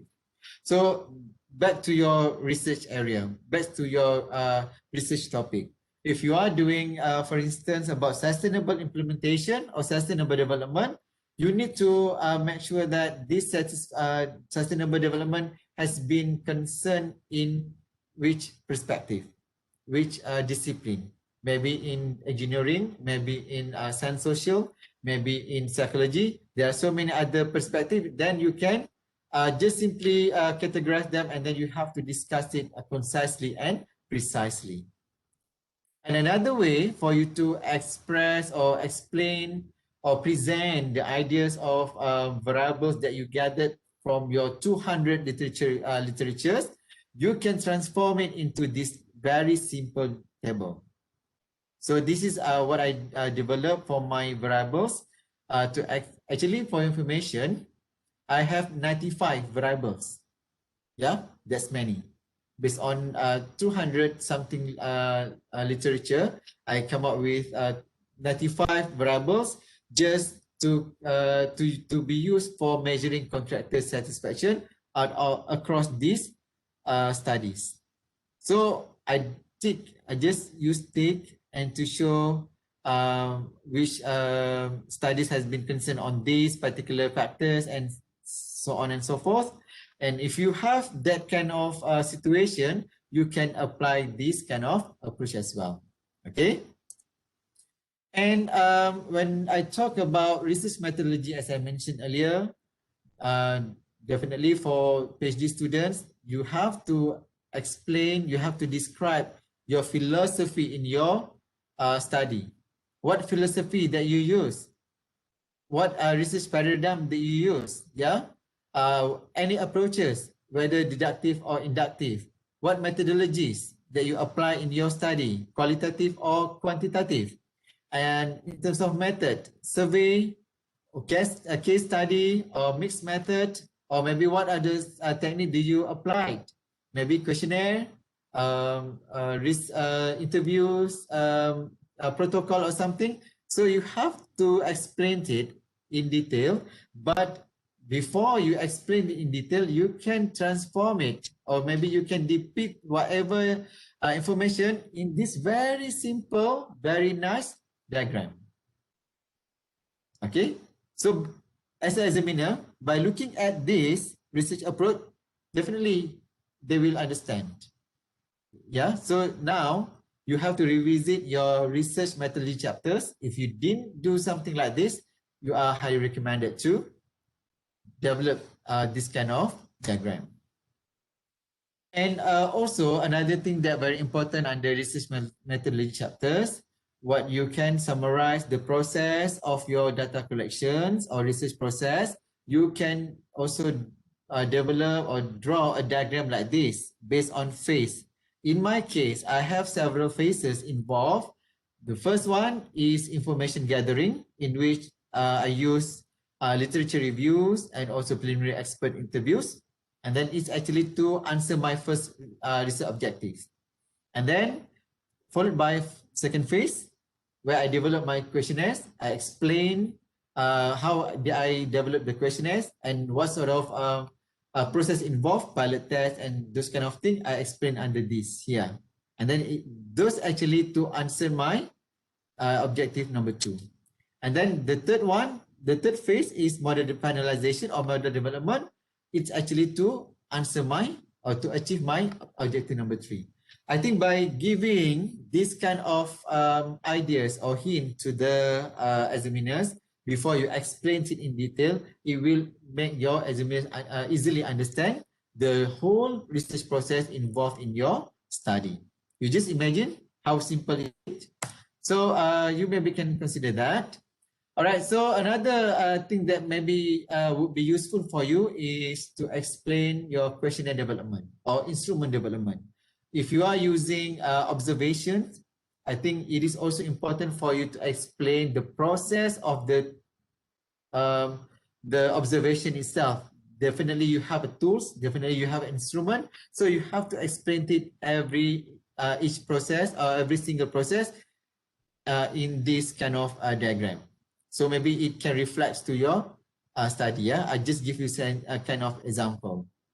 So in my case, I develop for the stage 1, I gather all the information, and then after that, I develop my first draft of questionnaire, and then I conduct several pilot tests, 7 stages. It took me about 7 months. That's very crazy, but this is the real story.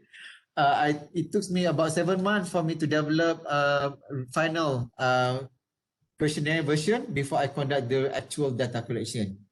So the stage 3, I explain about my final version of the real data collection. So guys, you can do something like this in order to explain the processes involved in your instrument development. Okay. All right, now move to, I think this is second last C, yeah, sorry, contributions. This is very, very significant. After you develop your problem statement, your chapter 1, and then you explain your research gap in your literature review, and then you explain method used in your data collection, and then you come up with your results, and then you come up with the findings, and then you come up with your conclusions, and then what is the main contribution of your study? So normally, as an examiner, definitely their focusing or their concern is what is your contribution to the body of knowledge? Maybe in terms of theoretically, or maybe in terms of other approaches. And then how your findings fits to the existing knowledge. That's the question. And how actually your study would be helpful for the current practice, for the industry, for the practitioners, something like that. Maybe in other words, practical implications. So you need to be able to explain it clearly. What is your contributions? So maybe you can highlight in terms of different geographical area, in terms of different location, in terms different of community or sectors. That's the contribution. So you need to highlight it concisely and precisely. So now, if you are about to finish your writing thesis, your research, now this is about time for you to think, what is actually my contribution to the body of knowledge as well as to the industry? So if you don't have that, you have to revisit and you have to rewrite. All right, so the big question here is developing new analysis technique would be considered as a new contribution. So it is very hard to answer. Maybe it depends on your supervisor. You can discuss with your supervisor whether by developing new analysis technique, it can be considered as a contributions. Okay. And lastly, definitely the whole thesis needs to be completed according to standard format that highly required by your universities, and it needs to be completed with plagiarism checking and also proofreading by professional. So it's very common. And before you hand it to the examiners or to the school of graduate school, graduate school, you have to make sure that your thesis is completely done. In which it consists of table of content, chapters, references, bibliography, and also appendices as required or necessary. So if you still found that the thesis is not completed, still not complete, please don't submit to your examiners. I found several cases where the students sometimes they are too pushy, and then they have time constraint, and then they just simply submit the thesis to the office and then push the officer to make sure that he can present for his viva without considering whether the thesis is completed or not. So you have to, I just want to advise you, before you hand it to your office, please check all the requirements or the guidelines or the requirements that are required by the university. So in order to avoid any problem at the end of your day, okay? All right, guys. So another two, I think I explained about tenses. So far, do you have any question before I move on to another formula? We have, they have many questions here actually, and I've wrote down, but that's okay. We shall continue. Perhaps at the end of the session, then I'll share with you all the questions. Yeah. Okay, that would be great. All right, guys. For the 2S, because we have 10C, 2F, 2F, and 2D. So for the 2S, normally while you are writing your thesis, you need to make sure that the information is specifically written and also systematically done. So for instance, like my case, I always refer back to my case, and then you have to reflect to your case. Why did I explain about contractor? Because as I mentioned in my first chapter, I already explained clearly contractors' satisfaction has been neglected by previous study. So that's why I wanted to focus on contractor satisfaction. So I explained so many times about contractor, very specific. If you still remember the big tree, and then the big roots, and then one single root. So that's why I try to make sure that my explanation is very specific and the examiner can see my one single root or one single line. And it must be systematically done. You cannot simply explain, oh, this is my research gap without explaining before that by expressing or by describing systematic systematically way of your literature review. So I think you really understand. It's what I already explained previously. So I think systematically and also specifically, you can understand that how to write your thesis specifically and also systematically. And also another S is simple. So that's what our topic here today is, keep it simple, scholar. So whatever you want to write in your chapters, you need to make sure that the sentences not too long. So the rule of thumb that I can share with you is that for good paragraph, it only consists of the largest consists of 5 sentences. Yeah, 5 sentences. If you write down more than 5 sentences, it could be considered as a big paragraph, and you have to chop. Yeah, you have to chop. That's what my English advisor advised me. So that's what I shared with you. So back to word simple. So it needs to be written in a simple way. Okay. All right. So F, the first F is focused. So if you are doing research on energy, you have to focus on energy. You have to explain it in a very specific way. If you are doing research on, just now I heard about graffiti, so you have to focusing about graffiti, yeah? And then if you are doing on green technology, you have to focus, you have to be able to write down your focus clearly and also distinctively, yeah?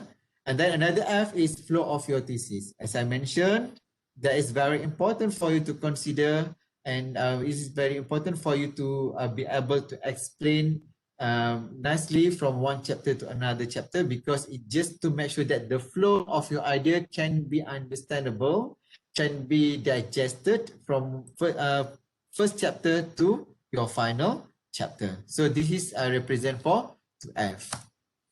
And 2D, it must be explained in detail, and also as I mentioned, if you run or if you've conducted several methods, for instance, survey and then followed by interviews, you need to explain it in detail. What's how many respondents?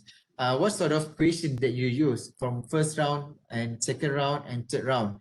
Are the question used differently or the same question? If the same question, why is it so? If differently, why is it so? You have to explain it in detail. And then the way that you develop your instrument also need to be explained in detail. You need to provide one section for instrument development. You can refer to my thesis. I'm more than happy to share with you. I provided one specific subsection just to explain about instrument development. So that's why in whatever chapters, whether first chapter, second chapter, or your final chapter, or your result chapters, you need to express it, you need to explain it in detail. Okay, and then this is very significant, where you have to consider, you have to make sure that whatever you put or whatever you include, whatever you write in your thesis, it must be original. Yes, definitely you have to refer to previous studies, you have to refer to previous framework, but you need to make sure that there are difference between previous study and your study. That is where we can see the originality in your thesis. Okay. All right, Dr. Joe, I think now I just move forward to the end of the presentation, where as I mentioned that I'm going to share a little bit on examiner's perspective. So normally the examiners will look at from initial overview. As I said, some examiner maybe will start by reading the titles, and maybe start by reading the abstract without considering the content every each chapters. But that's why I said it is important for you to make sure that the first cover, definitely your title is written clearly, because we are going to look at from initial overview. from one first chapter, and then we go for our final chapter, and then we look at the literature review. Maybe we go to discussion, and then finally we try to understand what method they used in order to achieve the objective. And definitely, the examiners also really concerned about the review of your literature and how comprehensive and also extensive, and maybe in terms of how long duration that you considered, maybe within 10 years period or 15 years period, or if you have any specific research done in 1966, so you need to explain why you still refer that particular very old and outdated literature, in your literature review chapters. And then you need to explain and describe your design of study. As I mentioned earlier, the presentation of the result must be concise and precise. The discussion also, and also the conclusion. This is very challenging part, as I mentioned earlier, where you have to use your own words, and also the summative overview. The examiners normally will look at the overall picture of the thesis in order to come up with, to deliberate the results. All right, so I think before I end the presentation, I just want to share with you two bonus pack. I call it as a bonus pack. While you are writing your abstract, there are a few tips that you have to really concern. The first one is your issues. The introduction reflect to your issues, method, results, assumption or application, and also your contribution. And I call it as IMBRAC. So while you are writing your abstract, you can consider this. And then how to write better, you can use ideas. Ideas. While you want to start your writing, or you want to start your chapters, you have to think about ideas. Idea means introduction, definition, elaboration, application, and also summaries. So each chapters, you can use this idea in order to help you to write a better thesis. So as a researcher, as a PhD student or master students, writing thesis is actually, I can say that it's actually never-ending process before you submit to your examiner, where you have to revisit. So that's why I use 4R to self-diagnose your thesis, because it consists of revisit, recheck by your own, reorganize and restructure, and also finally you have to rewrite. You cannot run from this process. Okay, so bear in your mind, whatever it is, you have to revisit, I repeat again, and then you have to keep on recheck, and then you have, if you found there's errors here and there, you have to reorganize and restructure, and then you have to rewrite it concisely and precisely. All right, so as I mentioned, to come up with this idea, 10 C's to S to F and to D is not from my own. It's actually also based on several references, based on prominent professors in construction management, and also based on other disciplines as well. Yeah, you can refer to these references. All right, I also like to acknowledge several people who actually behind the scene, where initiated these keys from the beginning of my study, and until now I still use that KISS.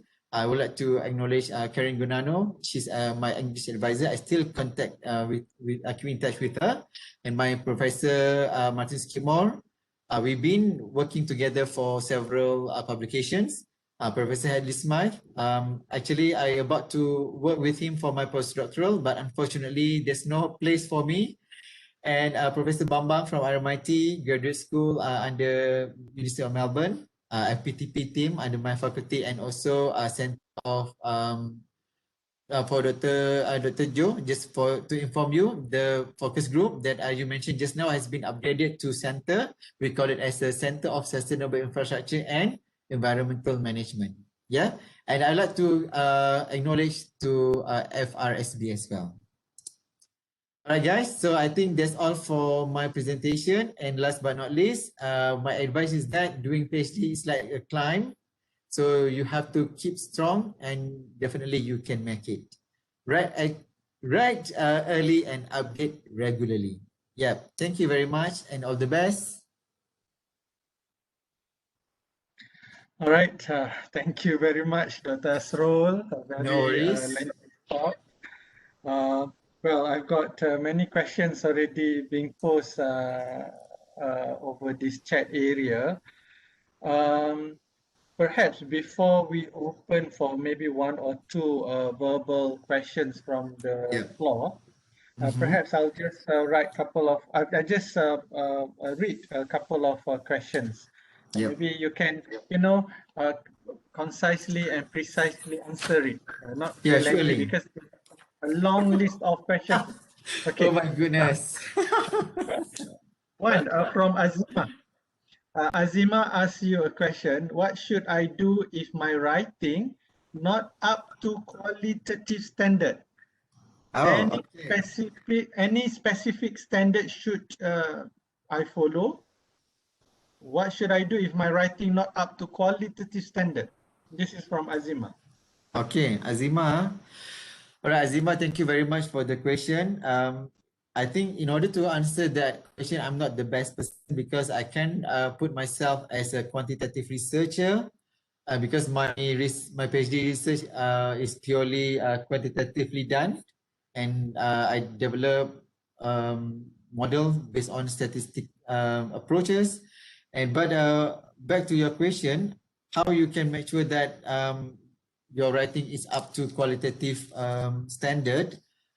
I can put this way. Maybe Dr. Joe can assist me because I'm not very sure whether Dr. Joe concerned on qualitative or not. But based on my experience and also some my friends' experience, my colleague experience, for the quantitative, it's like quite straightforward, where you can just report the results, you can report the findings, but still you need to compare, you need to discuss it deeply by comparing the current findings, your findings, and also you have to compare with previous findings. And then it needs to be addressed whether there are similarities and also differences. If there are similarities, why is it so? If there are differences, why is it so? But I do believe that because in my previous session, when I was presenting in front of University Melbourne students under Architecture, Building and Planning students, faculty, some of the students, they are from planning and they are from architecture discipline. And some of the students, they said to me, they asked me by, I think quite similar question. And then they said, how can I explain if I said need to be simple way, need to be focused and things like that. But my research discipline is qualitative, where I have to explain it in a long explanation. I have to explain everything in my writing because there's no numbers, there's no figures. All is about words. But yes, because you have no numbers, you have only words for you to explain, but you need to know what is the best way for you to express, for you to explain everything. As I mentioned, even though you are doing qualitative, it needs to be explained concisely, and also precisely. You have to make sure that whatever sentences that you put must be reflective to your result or findings. Don't just simply to make your thesis getting thicker and also pages getting longer. You just write down everything without considering how concise and precise and whether it's comprehensively or whether it's extensively explained. I think that's my idea. That's my answer. Thank you, Dr. Asrul. Yep. Next one, perhaps if we have time, maybe we can stop at 5. If that's okay with you. Okay? Yeah, surely, no worries. Okay. There's a person, I don't know her name, NMK. NMK asks a question.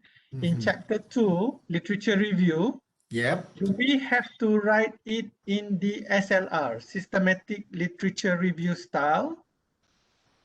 Is it well, do we need to write our chapter 2 literature review in SLR style? Yeah, systematic literature review style. Okay. Thank you for the question. I think why we the idea of SLR is actually getting popular now is actually just because of there are so many papers. If we notice that so many papers has been published in high impact journal just by highlighting a critical review of sustainable development, a critical review of satisfaction measurement. So I think that's the idea where this SLR are getting popular, because many researchers publish their works without sharing, without having data, but they come up with the ideas of explaining the literature review systematically way. And I think if you read papers or journals or articles in regards to SLR, that's very interesting because it's explained it from thousands of papers, and then they narrow it down to hundreds, and then become little and become like maybe 30 papers, and then based on that 30 papers, that's the gist of that research area. I think that's the idea of SLR. But if you ask me whether this SLR is suitable for you to use in literature review, yes, I think that's a good way for you to present the ideas of literature review. But I think you have to really understand this chapter 2 is actually to show the gap. Yeah, to show the gap. It could be interesting if you, I think the way of SLR is acceptable. Yes, you can use that. But that SLR, if you use that, you need to explain the process of the systematically literature review in your research methodology chapters. If that process to help you to identify what sort of factors, what sort of variables, yes, you have to write down the process in your research methodology. But the basic way of doing this SLR, I think that's acceptable for you to apply in your literature review. This is my answer, Dr. Joe. Right, thank you, Dr. Asrul. Dr. Asrul, we have overwhelming question. Maybe last question. Okay. Last question for today. Yeah. But guys, don't worry. You can see Dr. Asrul email address, and even he generously share with us his mobile number. So I think by generously sharing your mobile number, you are happy if anybody messaging you even at 3 a.m. in the morning. I think Dr. Asrul, yeah. I think, Dr. Joe, the reason why I put my mobile number here is as what you said, I'm more than happy to share whatever information in regards to research or writing thesis. But I really hope that the participants here can WhatsApp me during office time, yeah, within office time. So, but you can email it to me 24/7, anytime and any place, yeah. Thank you. So, Dr. Asrul, last question before we end. We've got a question from Shaha. Shaha posed a question here. I don't know whether he or she mentioned that during my defense, my external examiner asked me to reduce literature review. Do not put the contrast explanation from other research. Put everything that support your research. What do you think on this advice by this external examiner? All right, this is very interesting question, I guess. This is back to the Thesis. The Thesis, yeah, I just go back to Thesis. I think if we consider these tenses in our writing, definitely it can make your thesis sounds better and sounds interesting. That's okay for you to compare and contrast from one study to another study. I think this is the way how you discuss it critically, just to show how critical is your discussion. Just rather than you just highlight the good things or the benefit of that particular findings, and without putting any contrast idea just to contend or to argue. I think that's where I said it is important for us to put some kind of arguments, and it is highly required for you to how to say appraise the study and the findings by putting very positive words and also positive sentences. But it depends, as I said, whatever this is only suggestions. If you think I think reason behind your supervisor suggestions, maybe that's too much contrast ideas. That's what I can understand, what I can say by now. But if that the recommendation from your supervisor, you have to follow. You have no choice. Yeah. But basic ideas for you to write a better thesis, it needs to give some kind of flavor by supporting and also by compare and contrast the ideas. I think that's the way how actually the thesis should be done. That's my idea. All right. Thank you very much, Dr. Asrul. Dr. Joe, and there's no verbal question from the floor? Okay, Dr. Asrul generously would like to welcome. Maybe we can have one. Yes. One, yeah. Anybody would like to ask question, please? Yeah, Assalamualaikum. Waalaikumsalam. Yeah, my name is Dr. Nuzul from UPM. I can hear your voice clearly. Hey. Ni kawan-kawan kita ni. Yeah, Dr. Nuzul. Yes.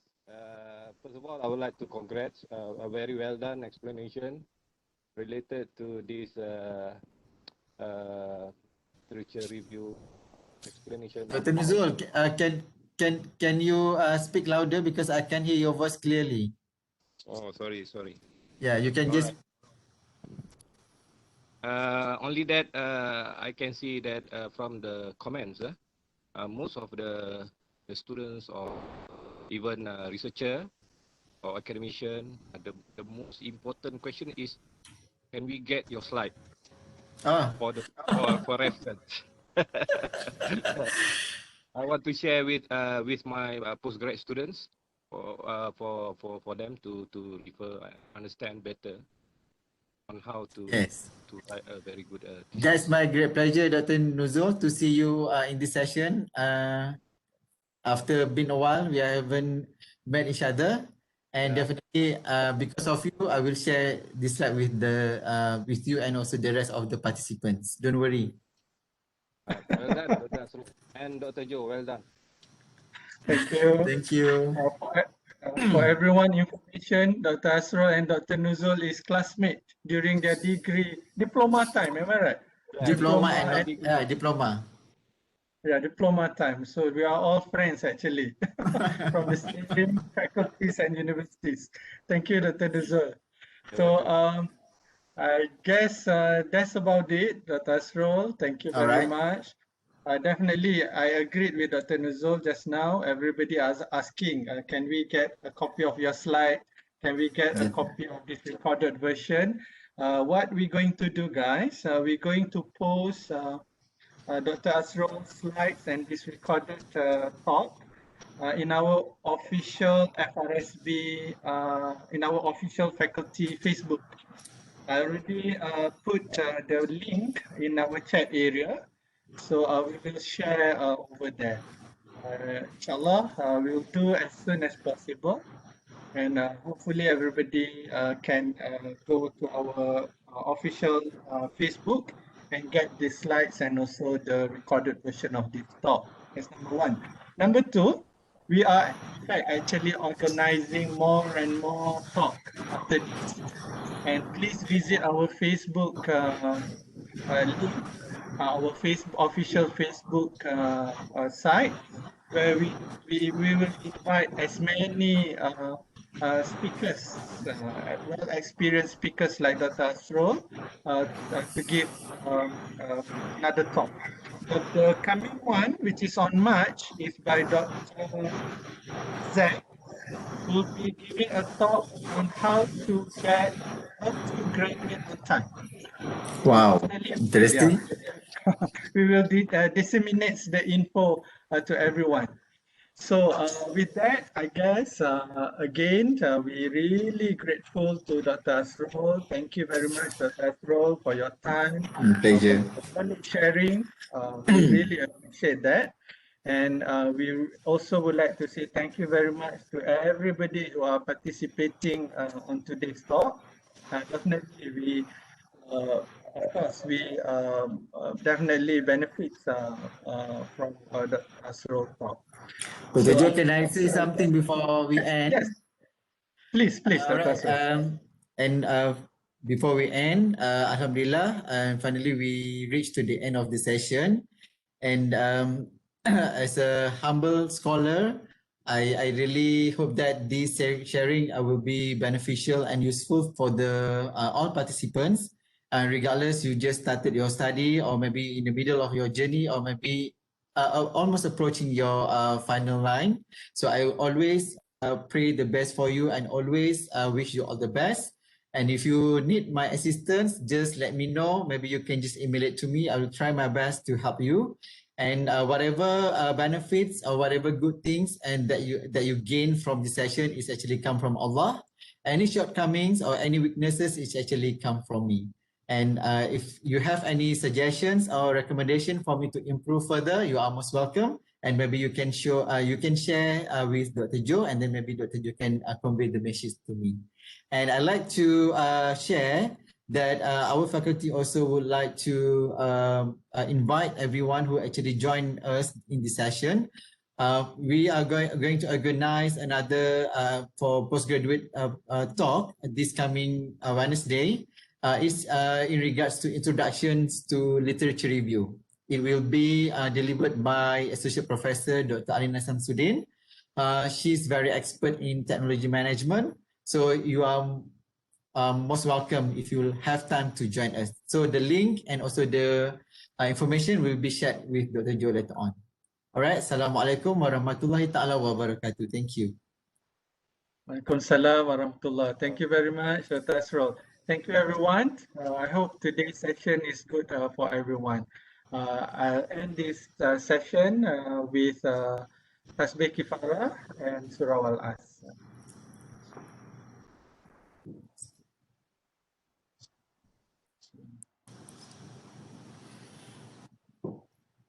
All right. Thank you, everyone. Thank you. Thank you. Welcome. Thank you, Dr. Asrul and Dr. Joe. Well Thank done. you, Doc. Welcome. Thank you, Doctor. Thank you so much. Thank you so much. Thank you, Doctor. Assalamualaikum. Waalaikumsalam. Salam. Thank you, Doctor. Thank you, Doctor. Thank you, Doctor. Thank you, Doctor. Thank you so much. Assalamualaikum. Waalaikumsalam. Thank you. Welcome.